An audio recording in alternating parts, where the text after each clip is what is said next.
कि जो Nipah virus है इसके हवाले से बात कर ली जाए। भारत में जी नेपा वायरस के तस्दीक शुदा जो केसेस हैं उसके बाद ओवरऑल एक अलार्मिंग सिचुएशन क्रिएट हुई है। कई एशियाई ममालिक ने सरहदी निगरानी हो और हवाई अड्डों पर स्क्रीनिंग सख्त कर दी है। आलमी मीडिया और जो इदारे हैं उन्होंने वायरस को संगीन सेहत आमा का ख़तरा भी करार दिया है और जो बुलंद अमवाती अशरा पर जो खबरदार है वो भी अलार्म किया है।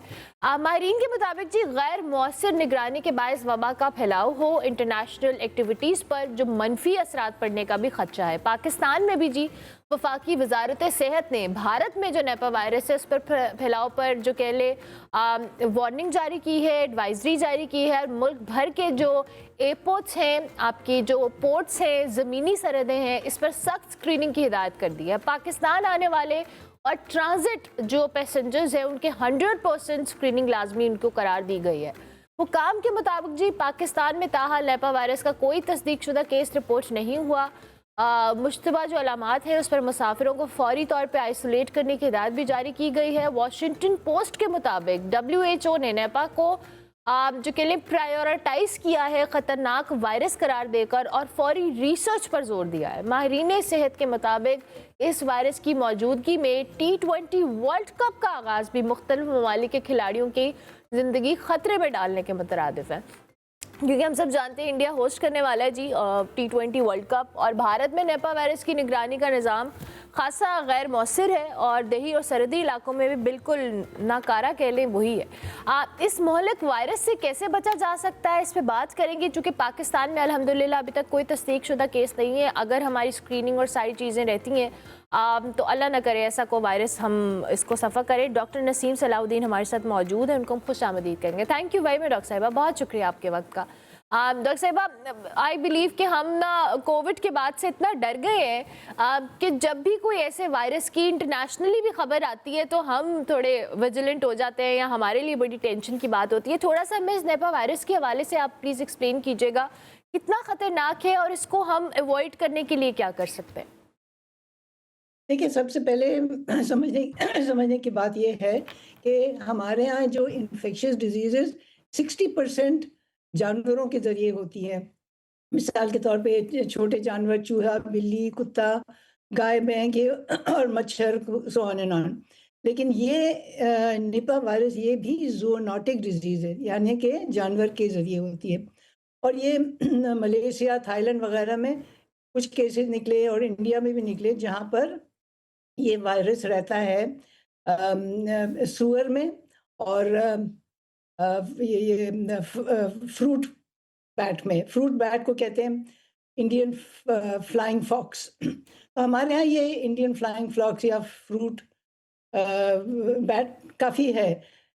सिंध, पंजाब, केपी में भी हैं वहाँ पर, और ये रहते हैं पेड़ों के ऊपर, ऊंचे-ऊंचे पेड़ों के ऊपर। और अभी तक तो कभी कोई ऐसा वायरस इस तरह का डिटेक्ट नहीं हुआ है, लेकिन ये वायरस चूँकि बहुत ही सॉरी ऊँचे और बड़े दरख्तों में रहते हैं और ये दरख्त अब कटे जा रहे हैं, तो ये हो सकता है कि ये बैट अपनी जगह कहीं और जाके बदल ले। तो ये एक खदशा है कि बैट्स शायद फैल जाएँ लेकिन वायरस शायद ना हो।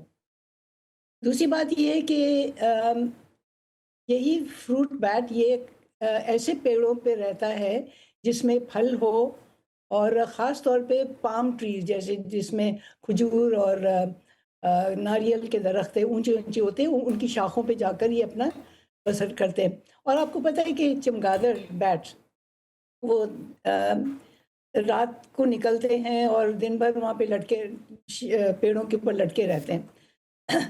और ये जब खाना खाते हैं तो ये खजूर या नारियल या जो भी फल के दरख्त, ऊंचा फल का दरख्त हो, उस पे बैठे होते हैं। अगर ये वायरस उनके अंदर हो तो वो इंसान के अंदर जा सकता है कि जब वो दरख्त का जो के तने में जूस होता है और लोग उसको निकालते हैं और फिर उसकी शक्कर की तरह या मिठाइयों में इस्तेमाल करते हैं। अगर इसको सफाई से नहीं निकाला गया, यानी कि अगर ये मशरूब जो निकलता है, अगर वो ये वायरस से आलूद हो और अगर आपने हाथ नहीं धोया है, उन्होंने जो निकाल रहे हैं, या इसको पूरी तरह प्रोसेस नहीं करते, उबालते नहीं और कच्चा-कच्चा मिठाइयों में डाल देते हैं। तो ये वायरस ये चमगादड़ से लेकर इंसान तक मुंतकिल हो सकता है। तो ये बात है, लेकिन अब तक ये नहीं आया और ये नहीं है कि ये इंसान से इंसान तक लगता है। तो ये जो एयरपोर्ट पे इतनी खबरदारी हो गई है उसकी वजह ये है कि डब्ल्यूएचओ जब वो कोविड हुआ था तो डब्ल्यूएचओ बड़ा परेशान हुआ कि हमने बहुत देर से आप लोगों को इत्तला दुनिया को इत्तला दी। तो इसलिए वो जल्दबाजी में उन्होंने ये अभी कर लिया। इसके अलावा अगर आपने एयरपोर्ट पे या ट्रेन स्टेशन पे या कहीं भी इसकी स्क्रीनिंग की भी तो वो कोई कंप्लीट तो नहीं ना हो सकती है। स्क्रीनिंग का मतलब कि आपको बुखार है और पूछ लेंगे कि सर का दर्द है, हाँ अगर है तो उसकी तो बहुत सारी बीमारियां हो सकती है, इन्फ्लुएंजा हो सकता है, कोविड हो सकता है और बहुत सारी बीमारियां हो सकती है। अब निपा के इन्फेक्शन की ख़ास चीज़ ये है, या तो बहुत ही मामूली हो सकता है, सर दर्द और बुखार होकर ठीक हो जाए। दूसरी बात ये हो सकती है जो दूसरे हद तक कि सर का दर्द, बेहोशी, दौरे चढ़ना और फिर वो बड़ा ख़तरनाक हो सकता है और उसका कोई ऐसा ठोस इलाज नहीं है हम्म। माँ सिवाय इसके कि आप उनको सपोर्ट कर सकते हैं दवाइयों से, फ्लूइड से, बुखार कम करने के लिए, दर्द के लिए वगैरह वगैरह। लेकिन इसमें 40% ठीक लोग ठीक भी हो जाते हैं और 40 से 75% का मौत भी हो सकती है। तो इसलिए हमें ज़ाहिर है ये वार्निंग बड़ी अच्छी मिली है और इस वक्त एनआईएच इस्लामाबाद ने किट्स भी ले लिए हैं इसके डायग्नोज के लिए। तो ये अगर कभी डायग्नोज हो जाए तो हमें पता चलेगा कि इक्का दुक्का केस इधर उधर अच्छा है, डॉक्टर लेकिन साहबा, इसका सॉरी बैकग्राउंड तो होना चाहिए। मैं सॉरी आपको इंटरप्ट कर रही हूँ। मैं आपने सिम्टम्स बताए हैं कि इसमें जो चांसेस हैं, रेशो भी आपने क्लियर की है, बट क्या मेरा सवाल यहाँ पे है कि किड्स हमने डायग्नोसिस के लिए ले ली हैं, डू वी हैव ट्रीटमेंट्स या हमारे पास इसकी कोई वैक्सीनेशन इंटरनेशनली कोई प्रैक्टिस हो रही है या पाकिस्तान में? नहीं नहीं कहीं पे ना क्योंकि इतनी आम बीमारी नहीं है ना, तो इसकी ना ये एंटीवायरल नहीं, ये वायरस है और वायरस के खिलाफ बहुत कम दवाइयाँ होती है। अब तो कोविड के लिए कुछ निकला है, कुछ इन्फ्लुएंजा के लिए, एचआईवी वायरस के लिए, लेकिन निपा तो इतना कम तादाद में है कि अभी कोई उस पे इतनी रिसर्च नहीं हो रही है। तो रिसर्च हो रही होगी लेकिन कुछ दवा नहीं, इलाज नहीं है इसका और ना कोई वैक्सीन है।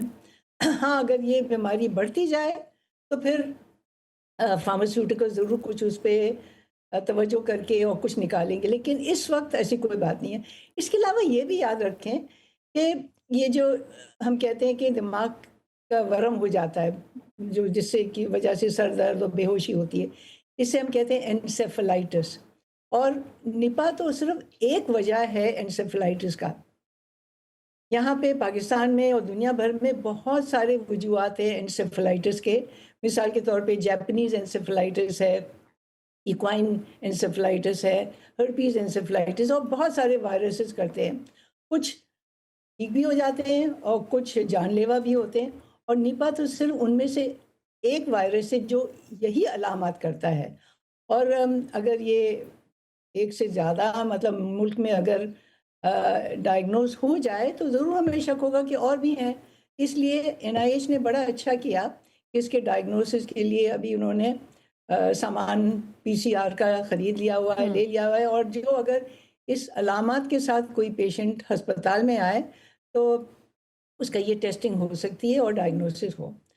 लेकिन ये अभी इस वक्त इतनी परेशानी की बात नहीं है, नहीं ठीक है, है, बिल्कुल नहीं है। ठीक है। क्योंकि ये इंसान से इंसान तक बीमारी हाँ, नहीं मेरा लगती है। मेरा क्वेश्चन ये था कि ये ह्यूमन टू इसका वो ट्रांसफर का एलिमेंट नहीं है, जानवरों से इंसानों में आ रही है और वही कि अगर उसको सही तरीके से हमने स्टेरिलाइज नहीं किया किसी चीज़ को या हमने उसका प्रोसेस सही नहीं किया तब चांसेस ह्यूमंस में इसके आने के हैं, राइट? शुक्र है हमारे पास सूअर नहीं होते हैं, तो वरना एक और जानवर भी होता है उसमें, तो हम वो तो हटाकर हमारे पास ये फ्रूट बैट ज़रूर हैं। और जैसे-जैसे पेड़ काटे जाते हैं, शजर कम हो जाता है, तो ये चमगादड़ आगे-आगे बढ़ते हैं। बट ये बैट्स तो हैं, लेकिन उनके अंदर ये वायरस है, नहीं है, अब तक किसी ने उस पे कोई तफ्तीश नहीं की ये हमारा काम नहीं है डॉक्टर्स का, ये बायोलॉजिस्ट, या ज़ूलॉजिस्ट उनका काम है। और इंशाल्लाह वो अब उसकी तरफ गौर करेंगे। इंशाल्लाह आई होप कि क्योंकि पता है डॉक्टर साहब मैंने गुफ्तगू के आगाज़ में भी ये कहा था कि कोविड ने हमें इतना डरा दिया है ना कि समहाउ कि अब दुनिया में इतना एक बड़ा मेजर शिफ्ट आया था, चेंज आया था कोविड के बाद हमारी ज़िंदगी। अभी तक आई थिंक हम उस सारे ट्रॉमा से नहीं निकल पाए। तो ये कोई भी वायरस सुनते हैं तो ट्रॉमेटाइज होता है इंसान के, अल्लाह ना करे कि कोई ज़्यादा वर्स सिचुएशन हो। तो आपके मुताबिक अभी कोई वर्स सिचुएशन नहीं है, वी आर ऑल सेफ, लेकिन हमें इसको मॉनिटर तो डॉक्टर साहिबा करना पड़ेगा। स्क्रीनिंग से अगर नहीं होगा तो हमें सिम्टम्स अपने हॉस्पिटल्स में, चाहे इस्लामाबाद में एक हॉस्पिटल है, हमें दीगर शहरों में या दीगर सूबों में भी इस चीज़ को फोकस में तो रखना पड़ेगा और स्क्रीनिंग का प्रोसेस तो जारी रखना पड़ेगा, राइट? और ये आप आगाही कर रही हैं ना, ये सबसे बेहतरीन चीज़ है। इसके ज़रिए लोग समझते हैं और एक एजुकेशन होती है लोगों की। इस तरह तो बहुत सारी इन्फेक्शियस डिजीज़ेज़ हैं जिनके बारे में लोगों को नहीं पता। और ये प्रोग्राम्स आप करते हैं, ये बहुत ही अच्छी चीज़ कर रहे हैं, अच्छा काम कर रहे हैं कि लोगों तक ये इन्फॉर्मेशन पहुंचाते हैं, उनकी समझ आती है। और फिर जो ज़्यादा पढ़े लिखे हैं वो मज़ीद पढ़ना चाहेंगे उसके बारे में। तो ये और ख़ास तौर पे मैं फिर से कहूँगी कि ज़ूनोटिक इन्फेक्शन बड़े ख़तरनाक, यानी कि जो जानवर से इंसान, क्योंकि एक तो वो अभी उनकी डायग्नोसिस नहीं है, छुपे हुए होते हैं। और जैसे रेबीज़ भी एक ज़ूनोटिक डिज़ीज़ है। कुत्ते के लुआब में अगर ये वायरस हो और किसी इंसान को काट ले तो रेबीज़ तो बड़ी ख़तरनाक, दुनिया में सबसे ख़तरनाक इन्फेक्शन जो है वो है रेबीज़ का वायरस। तो इस तरह से आप लोग जो आगाही फैलाते हैं बहुत ही अच्छा। बस अल्लाह करे हमारी आगाही लोगों तक भी पहुंचे। Thank you very much doctor साहिबा कि आपने भी इसमें कंट्रीब्यूट किया। डॉक्टर नसीम सलाउद्दीन हमारे साथ मौजूद थी जी। निपा वायरस के हवाले से डॉक्टर साहिबा बात करी थी और उनके मुताबिक अभी तक कोई ऐसी सूरत हाल नहीं है अल्हम्दुलिल्लाह, लेकिन हमें चेक एंड बैलेंस रखना पड़ेगा।